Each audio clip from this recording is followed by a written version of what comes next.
प्रेमानंद जी कहते हैं कि सत्संग सुनने से जन्म जन्मांतर के पाप समाप्त हो जाते हैं। तो क्या केवल सत्संग सुनने से ही समाप्त होते हैं या फिर इसके लिए कोई भक्ति विशेष भक्ति की साधना करनी पड़ती है?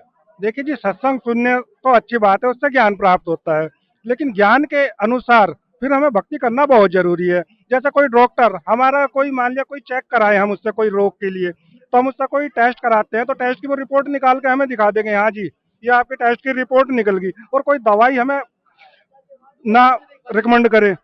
हमारा जो रोग तभी ठीक होगा जब हम कोई दवाई खाएंगे। तो वैसे ही हमें सत्संग सुनने से ज्ञान तो हो जाएगा, लेकिन हमें जो मोक्ष होगा, जिसके लिए हमारा जो जन्म मरण का रोग लगा हुआ है, वो जन्म मरण का रोग तभी समाप्त होगा जब हम भक्ति करेंगे। सबसे बड़ा रोग हमारा यही है, जन्मने और मरने का। बाकी इतने यहाँ पे भी रहेंगे, इतने भी परमात्मा सारे सुख देता है। और भक्ति हमने वो करनी चाहिए जो हमारे धर्म ग्रंथ बताते हैं, चाहे वो हिंदुओं का धर्म हो, मुस्लिम धर्म ग्रंथों में हो, सिखों के धर्म ग्रंथों में, ईसाइयों के धर्म ग्रंथ, या और भी जितने अन्य धर्म ग्रंथ है। अगर कोई चीज सब धर्म ग्रंथों में एविडेंस मिलता है तो वो चीज प्रूवन चीज मान सकते हैं। उसके हिसाब से जो भक्ति होती है, वो भक्ति सिर्फ और सिर्फ आज संत रामपाल जी महाराज दे रहे हैं।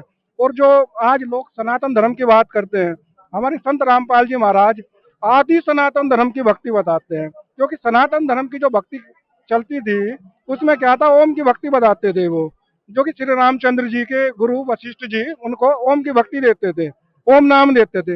लेकिन संत रामपाल जी महाराज ओम तत्सत के गुप्त रहस्यों को बताने वाले एकमात्र संत हैं, जो तत्वदर्शी संत हैं। जैसे गीता जी के 4थे अध्याय के 34वें श्लोक में बताया कि तत्वदर्शी संत ही पूर्ण परमात्मा के विषय में बता सकता है।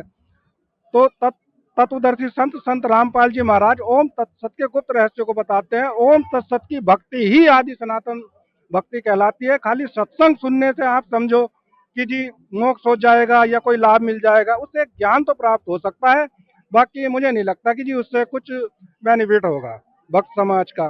तो भक्तों का जो मोक्ष कराना है, ये यहाँ पे भी सुख चाहिए तो उसे सत्संग भी सुनना चाहिए और भक्ति भी करनी चाहिए। जैसे डॉक्टर खाली आपको चेक के लिए कोई एक्सरे करके खाली रिपोर्ट दिखा दे, या बता दे, कोई प्रॉब्लम बता दे और दवाई ना दे, तो आपको फिर क्योर नहीं हो पाएंगे आप।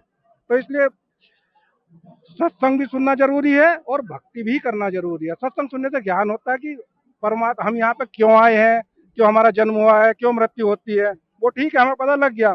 अब हमें जन्म और मृत्यु के रोग को खत्म भी तो करना है, तो उसके लिए हमें कुछ करना पड़ेगा। जब तक हम कुछ करेंगे तो तब तक वो खत्म भी नहीं होगा। तो उसके लिए भक्ति करना बहुत जरूरी है, और भक्ति जब करनी ही है तो वो शास्त्रों के हिसाब से करनी चाहिए, जो हमारे शास्त्र जिस चीज को एविडेंट करते हैं। सही मायने में सही भक्ति विधि कौन बताते हैं? सही मायने में जो संत रामपाल जी महाराज सही भक्ति विधि बताते हैं, क्योंकि वो अपने तरफ से कुछ भी नहीं बताते। वो जो भी बताते हैं खाली सारे सदग्रंथों में उस चीज का एविडेंस देते हैं। आज भी अगर जो किसी आदमी को जो न्यायालय में जो भी न्याय होता है, वो एक या दो एविडेंस के बेस पे उसको दोषी करार या फिर उसको बाइज्जत बरी कर दिया जाता है। लेकिन हमारे संत रामपाल जी महाराज एक एक चीज को प्रूव करने के ना 10-10 एविडेंस देते हैं। तो संत रामपाल जी महाराज जो भी भक्ति विधि बताते हैं, वो सारे धर्म ग्रंथों में प्रूवन भक्ति देते हैं जी। धन्यवाद।